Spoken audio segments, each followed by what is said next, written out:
Right now, somewhere near you, there's a cup of coffee getting cold. You'll drink it without thinking. You do this every single day. But in 1819, a German chemist isolated a strange white powder from a bean. He didn't know it yet, but he had just found a weapon. His name was Friedlieb Ferdinand Runge.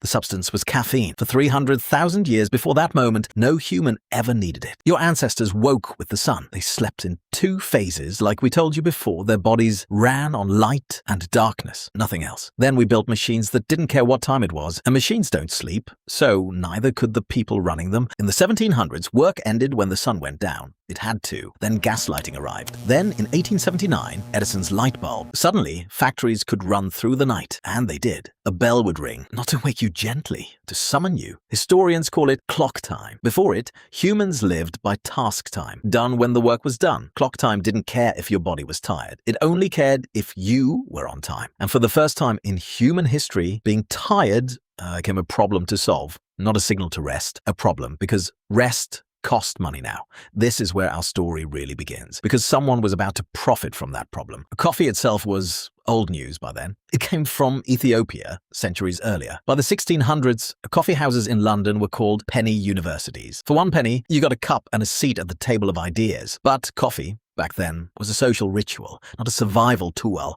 that changed the moment factories needed workers who wouldn't fall asleep at the machine. Caffeine wasn't a treat anymore. It was fuel for a body running on borrowed time. And here's what almost nobody tells you about caffeine.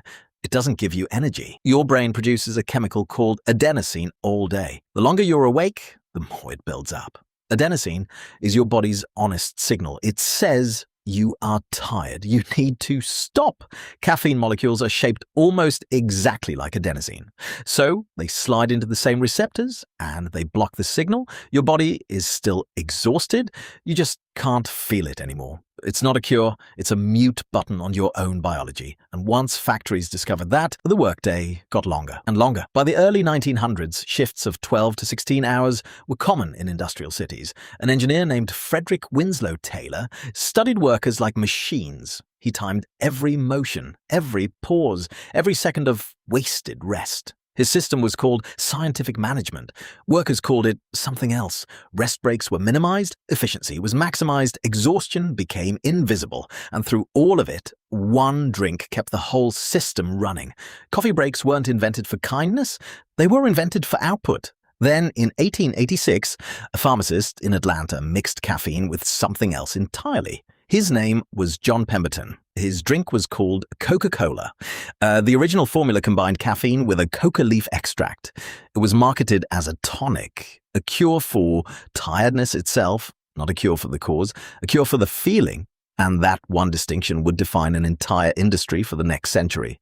Fast forward to 1962, an Austrian businessman travels to Thailand. His name was Dietrich Mateschitz.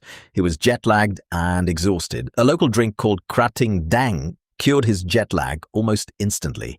He brought the formula home, he added carbonation, he added a slogan. In 1987, Red Bull launched with one promise: it gives you wings. What it actually gave you was the same trick as 1819. A blocked signal, just packaged now as lifestyle, as ambition, as keep going. Today, the global energy drink industry is worth tens of billions of dollars a year. It sells exhaustion back to you, disguised as energy. Let's be clear about what's actually happening in your body right now. Every cup delays the adenosine signal by a few hours.